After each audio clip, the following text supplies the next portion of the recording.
I want to go over the spiritual functions of RNA and DNA because it's quite an important concept. Now, physically, we understand how RNA works with DNA. Okay?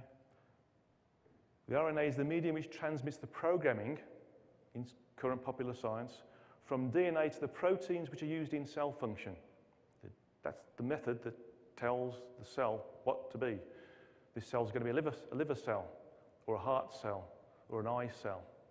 And it's the communication medium between the RNA and DNA which does that. However, there's many more functions involved with the RNA than meets the eye.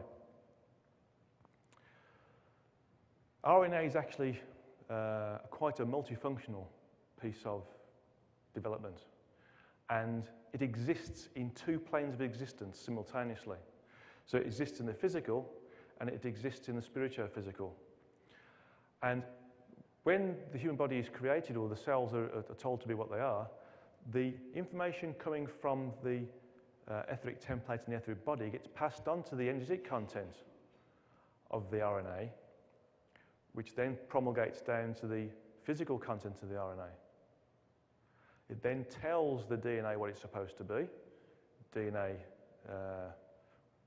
replicates, then communicates that replication sequence via the RNA to the cell protein, which creates the cell it's supposed to be, the liver cell.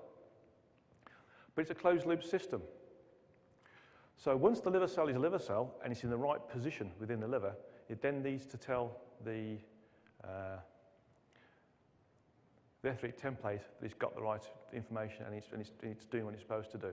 So then it feeds back through the RNA, the physical part of the RNA, up to the spiritual physical part of the RNA, which is fed back into the etheric template. So it's a feedback loop, quite a nice feedback loop. So the spiritual function of the RNA is an interface medium that exists in both the physical and the lower spiritual levels. And it also helps the cell know where it's going to. So it allows cells to communicate with each other and allows this feedback function to the etheric template and etheric body. And interestingly enough, the wider roles of RNA are now starting to be understood by science. And they now recognise that RNA actually interferes with DNA post-DNA replication, which is quite an important piece of science. Okay, so we'll talk about the 3-in-1 aspect of the human body. Okay. The human body is quite a unique piece of equipment because it exists in 3 planes of existence concurrently. It exists in the physical, the spiritual-physical, and the purely spiritual. And it's this 3-in-1 concept that religions have tried to maintain in teaching and understanding. And without being too radical, it's the, if you like, the Father would be the spiritual-physical, the Son would be the physical, and the Holy Ghost would end up being the spiritual side.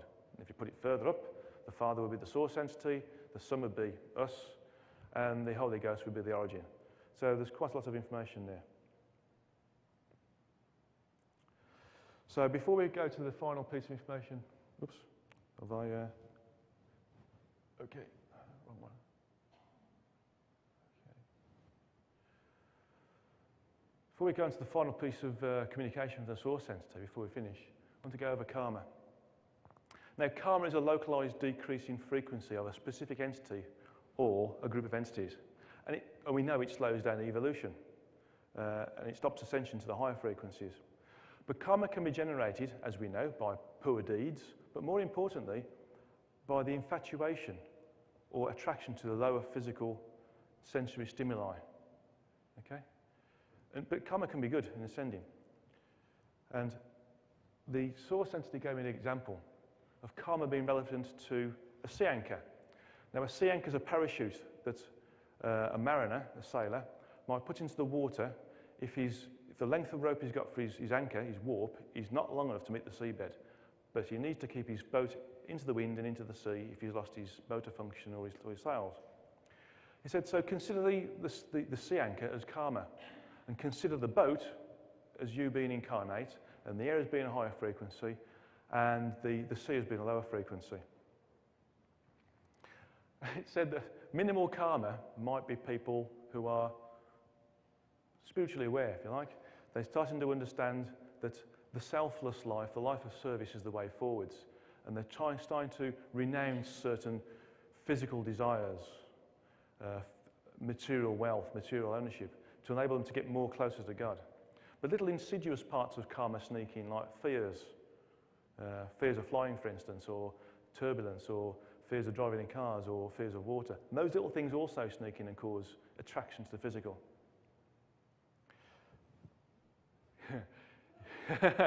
Right. He also says you might get major karma.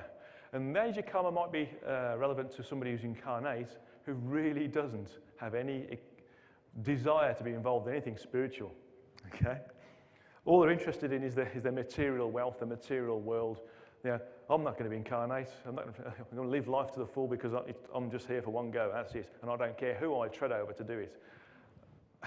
The problem with that is, with a sea anchor that big, you might be sucked under the waves and become, go down even further into the frequencies. But karma can be good. And if you think about it, if you're working correctly and you are working selflessly and you start to work out your own inhibitions, actually, this image here, where your sea anchor could turn into a parachute, it could pull you up the frequencies, and you can get to a point where you're looking down on everybody else who has stayed where they are, and you're starting to rise up the frequencies.